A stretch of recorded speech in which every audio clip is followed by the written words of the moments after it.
Tuan-tuan yang dirahmati oleh Allah Ta'ala sekalian, tuan-tuan musallin ala jemaah syukur. Saya beberapa hari lepas tuan-tuan musallin ala jemaah masuk penjara. Astagfirullahaladzim. Keluar balik lah. Bukan pasal jahat tu. Memang tu masuk tiap minggu pun masuk penjara. Tuan-tuan musallin ala jemaah ni ziarah lah. Ziarah penjara bukan ziarah penjara. Memang masuk sungguh. Masuk lah tapi keluar balik lah. Waktu tu tuan-tuan nak cerita hidayah. Salih ala syanamat dia tuan-tuan. Seorang musalli syanamat banduan akhir dia panggil. Banduan akhir ni menunggu matilah hukuman gantung. Tuan-tuan mengucap 2 kalimah syahadah. Masuk Islam dia alhamdulillah. Kembali kepada Islam. Tuan-tuan musalli ala syanamat. Cerita dia waktu kita tengok muka dia tu jernih ya Allah tuan-tuan. Dia menangis, kita pun menangis. Kita menangis pasal apa? Kita cemburu kat dia. Dia ni menunggu masa nak mati. Duduk dalam penjara. Masih apa tak boleh nak buat. Dan subhanallah, dosa-dosa dia dulu sembah tokong ke, minum arak ke, apa semua tuan-tuan sekalian. Habis bila dia mengucap 2 kalimah syahadah, gugur dosa macam bayi baru lahir. Sebab tu setiap kali saya jumpa Ustaz Syah, saya kata apa? Saya cemburu dengan Ustaz Syah. Saya cakap betul-betul. Pasal apa? Saya tahu kita ni tuan-tuan Allah takdirkan daripada awal lahir dari kalangan orang Islam. Sejak balik tu kita duk himpun dosa aja. Kita ni. Ustaz Syah tengok tuan-tuan sekalian. Ustaz Syah masuk tahun 2004. Berapa? 2005. 2004, 2005. 2004, 2005. Tuan-tuan baca Quran, ayat Quran. Fui, masya-Allah. Makhraj dia tuan-tuan dengar tadi ni. Sebut hadis Nabi SAW. Perum-perum macam tak ada apa dia. Kita ni Masya Allah Rabbi tuan-tuan duk baca Yasin pun bismillah Yasin wal qur lagi sampai lah ni. Sekalian musalli ala jemaah. Kalau masuk masjid orang duk baca surah Yasin, buku Yasin tu dah habis dah. Tuan-tuan pergi cari kitab Quran tu. Faham? Orang dah habis baca surah Yasin, kita duk cari surah Yasin tak jumpa lagi. Kita Allahu Akbar tuan-tuan musalli. Dosa punya banyak dihimpun daripada dulu. Dia masuk Islam, kembali kepada Islam tuan-tuan musalli ala jemaah, berguguran dosa. Tengok depa tu ya Allah, seronok cemburunya kita. Tuan-tuan musalli jemaah, walau bagaimanapun selagi kita diberikan nafas oleh Allah, bertaubatlah kepada Allah, kembalilah kepada Allah. Allah tunggu masa je nak padam dosa-dosa kita tu. Baik, tuan-tuan, beralih kita kepada Abang Ali. Abang Ali boleh kongsi dengan kita apa yang Abang Ali duk faham tentang nama hijrah ni. Semenjak Abang Ali hijrah dululah, kembali macam mana duk adalah ni, insya-Allah lah, dengan nur syurga di wajahmu. Kan sekalian musalli ala sayyidina Muhammad tuan-tuan. Special saya duk sebut Mahdi special. Special saya apa? Dia macam saya duk cakap tuan-tuan duk dengar. Tuan-tuan memang orang masjid dah. Memang orang geng-geng masjid dah. Orang yang duk suka pada agama dah. Abang Ali dia bercakap orang-orang yang bukan geng-geng masjid, yang duk main dengar dengan dia tu, hari tu Masya Allah Rabbi kan, bawa geng-geng dia Masya Allah main makan dengan kita. Kita seriau tengok. Subhanallah tu sekalian. Tapi Masya Allah tu mad'u dia. Dan beralihnya mereka tu, mereka semayang pahala pergi kat dia. Mereka buat ibadat pahala pergi kat dia. Solid pergi kat dia. Beralih, berubah menjadi orang yang baik. Mad'unya hebat. Masya Allah Rabbi subhanallah tuan-tuan. Cemburu juga dengan dia. Cemburu dengan Ustaz Syah, cemburu dengan Ustaz Abang Ali. Sekalian musalli ala sayyidina Muhammad. Kelebihan-kelebihan yang Allah bagi. Amin. Dan Masya Allah Rabbi tuan-tuan sekalian musalli ala sayyidina Muhammad. Start daripada tu cerita dia, kalau forum ke ceramah ke tajuk mesti hijrahnya. Betul tak Mali? Cuba Mali cerita kat kami apa yang Mali faham dengan hijrah dan bagaimana kesannya kepada hidup Abang Ali selepas daripada itu. Silakan. Bismillahirrahmanirrahim. Bismillahirrahmanirrahim. Assalamualaikum warahmatullahi wabarakatuh.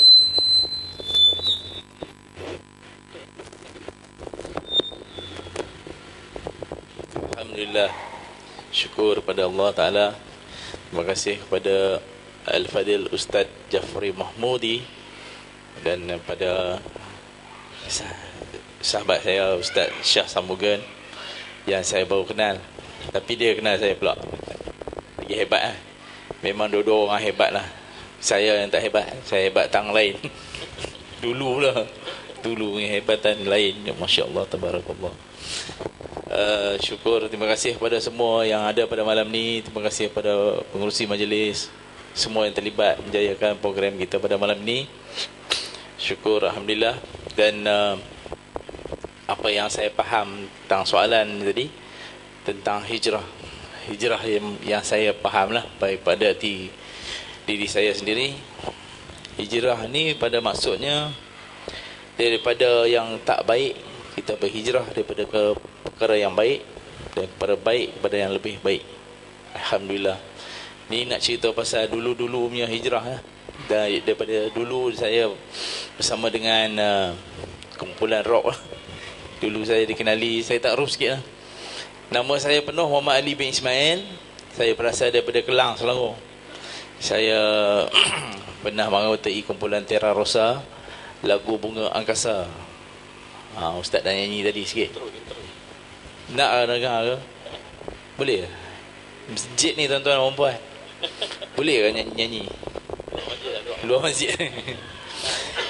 Boleh ke tak boleh? Tak boleh tak payah, kita cakap je lah. Tak payah nyanyi lah ni.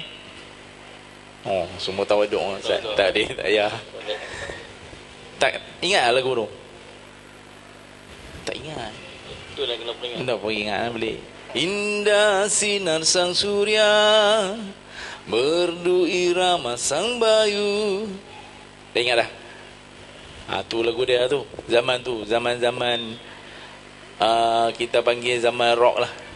Zaman tu rock dia punya syarat-syarat dia kena rambut panjang, kena seluar ketat, penyanyi kena lagu tu kena jerit-jerit dengan suara tinggi. Tu syarat dia. Kalau tak ada tu tak boleh. Kalau setakat nyanyi biasa-biasa tu tu kira pop lah. Tu geng-geng Nasir Wahab, Ibnu Rizal, tu geng-geng tu lah. Tapi kalau nak kena high pitch tu tinggi tu kan, ya lagu macam tu lah. Bertambah cahaya hidupku, yang tu nyanyi pergi tu rock tu. Apa nak ni. Okey. Lepas tu bersama dengan Terra Rosa, saya bersama dengan kumpulan ekspedisi. Tahu lah ekspedisi? Tahu lah? Tak berapa tahu juga. Semua orang masjid tu tak. Betul lah tu. Jadi lepas pada dengan ekspedisi, saya ada tubuh satu kumpulan nama Empire, tapi tak berapa nak menjadi. Tu rock juga tu. Masih lagi dalam rock. Dan kemudian tu barulah saya tukar. Saya rasa bila kena apa ni kata, yang nyata dia faktor umur lah. Bila umur saya menjangka 40, saya duduk terfikir Ustaz. Saya fikir duduk rumah, balik fikir. Cakap utara sikit tak apa Padahal bukan orang utara, tapi okey. Boleh ke? Faham? Jadi tak jadi? Tak ada jawapan juga. Saya duduk fikir balik dalam umur 40, nak masuk 40, fikir apa nak jadi ke ni? Nak rock lagi ke nak macam mana? Fikir tengok orang rumah kita ni rock ni kan, akan jadi ke anak kita besar nanti tu rock juga macam kita. Takut zaman, bila kita tengok zaman yang akan datang ni, teknologi yang kita duk belajar, duk ikut-ikut ni, dia punya luar pemikiran kita. Semua panggil apa? Luar batasan. Kita tengok macam-macam perkara kita berlaku on the spot, kita boleh tengok sekarang ni. Dalam FB, dalam Twitter, dalam internet ni, kita sekelip mata. Hari ni kita ni, contoh ni, video yang kita tengok sekarang ni keluar secara live. Kita cakap salah sekejap lagi, besok dah kena dah. Itu untuk saya lah. Untuk anak-anak kita akan datang, saya fikir macam mana nak buat ni. Jadi saya rasa tutup kedai. Bukan tutup kedai lah. Saya duk rasa kena ubah. Kena cari balik jalan yang asal. So aku saya cari kawan yang lain. Berubah habis. Bukan berubah ni, dia step by step. Saya berubah bukan zam hari ni saya dapat hidayah saya pakai baju ubah, tak ada. Saya perlahan. Mula-mula buat kat rumah dulu, dengar radio, cari radio yang elok-elok sikit. Tak apa sebut nama radio. Saya buka radio IKIM. Tak ada radio yang pagi-pagi jerit-jerit tu, tak ada lah. Tahu lah saya tak nak cakap lah radio apa. Pagi-pagi duk gelak-gelak, duk jerit-jerit tu. Dengar radio IKIM, macam-macam dapat dengar. Pagi subuh dah dapat dengar orang mengaji. Dengar kuliah pagi, tazkirah pagi tu, dah dengar. Lepas balik masjid duduk dengar. Itu step dia. Lepas tu kita duduk dengar sembahyang. Dulu bukan tak sembahyang seminggu sekali insya-Allah. Allahu akbar. Sembahyang lah, tapi dia ikut angin. Kadang nak sembahyang, tak nak sembahyang sudah. Dengar radio. Dia cari kawan yang elok, jumpa kawan yang elok, ajak pergi kuliah. Dah mula pergi. Member yang aja pergi kuliah mai datang ambil rumah. Jom kita pergi kuliah ikut dengar. Lama-lama masuk sikit. Dah mula nak pergi jemaah kat surau. Dia dah start lah. Syok pula rasa dapat dia kemanisan semayang berjemaah. Rasa macam kalau tak pergi tu macam rasa macam tak cukup. Hidup tu macam tak komplit. Daripada subuh tu start dah subuh tu rasa macam Allahu akbar. Terlajak je jalan. Besok dah jadi siang tu jadi hari yang kalut lah. Tu istiqamah lah. Dari mula-mula. Lepas tu saya terus lagi Ustaz. Saya pergi tanya Ustaz, cari Ustaz, ikut kuliah. Dan lepas tu satu orang saya jumpa Ustaz ni, saya minta nasihat. Saya minta nasihat Ustaz depan-depan dengan dia. Saya cakap dengan Ustaz, masa tu rambut panjang ni.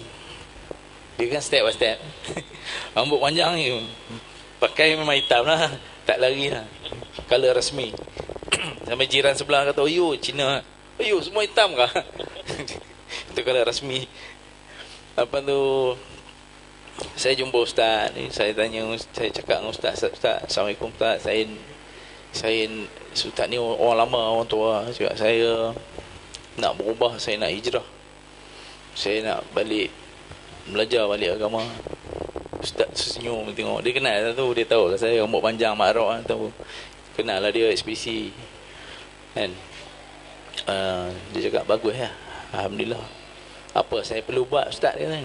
Saya cakap, Ustaz cakap, yang pertama sekali solat dia kata. Yang penting sekali solat. Solat tu tiang agama dia kata. Belajar solat, betulkan solat. Dia kata sebelum tu wuduk tu kena betul dulu. Daripada wuduk kita solat. Solat yang dulu, solat fardu kena berjemaah. Solat sunat kena kat rumah. Segala solat yang dulu duk tertunggak tu kena bayar balik lah. Allahu akbar. Banyaknya Ustaz tinggal. Dia kata pelan-pelan bila dah okey nanti kita dapat rasa bil tu dah berbayar ke belum, kita dapat rasa dia kata. Okey lah. Tapi saya rasa lampai lah tak berbayar lagi ni. Duk istiqamah lagi. InsyaAllah doakan Lepas tu saya tanya lagi, ada lagi dia panjang lah. Saya dialog dengan Ustaz ni. Yang kedua saya ringkas. Yang kedua dia kata, Ali kena banyak bersedekah. Banyak belajar bersedekah gitu. Sedekah ni gugur dosa. Gugur semua dosa-dosa kita. Dengan semayang sama lah kita. Okey, saya ingat satu kisah sahabat saya yang macam Ustaz Syah jugalah. Dia pun India Muslim. Ni cerita lama. Saya teringat bila Ustaz tu sebut bersedekah, saya teringat kawan tu. Bila saya nak cerita tu, saya teringat dia.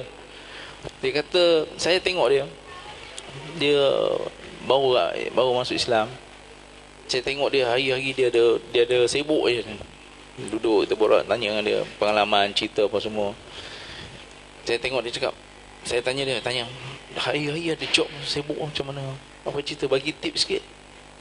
Saya teringat tu. Dia kata, "Bang, saya aku dia Indian. Aku bang, setiap kali solat Jumaat paling kurang pun aku akan sedekah RM50. Paling kurang. Kalau aku dah lebih lagi aku sedekah," kata. "Abang tak percaya abang buat, insya-Allah," dia kata, "Allah akan bayar cash." Saya lah yang dah Islam lama tu pun, fadilat tu pun kita tak rasa lagi benda tu. RM1 tu rasa macam ketak tu. RM1 ni lagi macam-macam boleh beli. Kalau RM10 lagi, RM10 nak masuk ni. Oh, kita lah, saya lah, bukan tuan-tuan dan tuan-tuan semua okey. Ha? Betul tak? Saya cakap seorang apa ni? Dengar tak? Ha? Oh, kusyuk. Oh, insya-Allah. Itu cerita yang bab kedua. Dia kata yang ketiga pula. Dia bung bung bung bung. Ha, senang cerita. Yang ketiga pula dia kata banyak kepada majlis-majlis ilmu. Ha, ustaz pesan lah. Pergi ke majlis ilmu, dia kata dalam majlis ilmu pun akan dia kata hapuskan dosa-dosa kita. Dosa-dosa kecil lah. Dosa besar tu kena taubat betul-betul. Lepas tu dia kata dalam majlis ilmu insya-Allah Ali akan dapat suasana baru, akan dapat sahabat-sahabat baru yang lebih baik daripada yang dulu-dulu. Memang betul. Allahu Akbar, tabarakallah. Dapat kawan-kawan yang orang masjid lah ustaz kan. Dah duduk kat majlis ilmu. Takkan dapat kawan-kawan bonza kot. Dulu dapat kat luar memang geng-geng yang luar lain-lain kan. Tak ada nak jumpa nasihat kita cakap ni bagus tu bagus. Tak ada, semua dia je yang bagus. Allahu Akbar. Yang keempat ni dia pesan lagi tadi. Yang keempat dia kata, dia tanyalah ibu dengan ayah ada lagi. Saya cakap ibu tak ada, ayah dah. Dia kata ayah ni kalau ada kita khidmatlah dengan dia. Sayangi ibu ayah kita sampai akhir hayat dia. Jangan sakiti hati dia. Dan kita kena jaga dia. Sebab doa ibu dan ayah kita ni satu doa yang makbul daripada dia, daripada ibu dan ayah kita. Itu secara ringkas ni ustaz, untuk saya kongsikanlah penghijrahan saya, dan seringkasnya itu mungkin pusingan pertama insya-Allah. Tabarakallah. Alhamdulillah, itu sedikit daripada mukadimah ta'aruf kita dengan Abang Ali, bagaimana berhijrahnya Abang Ali Musalli ala Sayyidina Muhammad kepada apa yang dia ada sekarang. Saya cukup kagum lembutnya hati Abang Ali ni. Dia suka menangis. Kalau kita duduk kuliah tu, dia tengok duduk kat belakang tu, dia masuk lagi, dia mula duduk layak mata dia.